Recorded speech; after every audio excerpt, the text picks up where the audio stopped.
سمبل امسال جناب ماره، نوید ثروت و شانس زیاده. سال سرمایه گذاری شد، نام امسال سیگنال شد برای اهل بازار.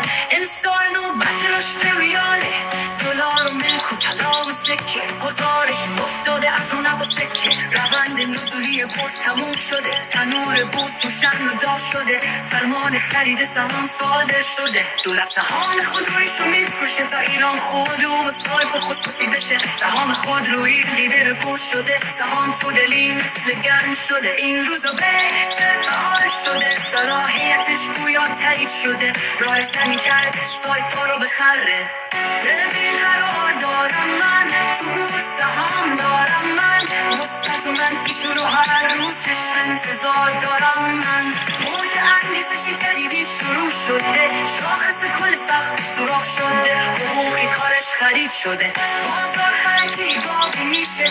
هر روز خبرهای خوب ارسال میشه، سود شرکت و مدام زیاد میشه. افزایش سرمایه حالا یک و دال میشه. صفای خرید سهام بی عرضه میشه، رالی بزرگ بورس شروع میشه.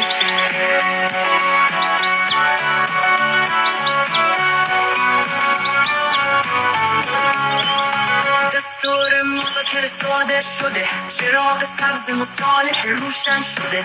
صلح حسنی نقشه راه شده، حالا که تهران آشتی طلب شده.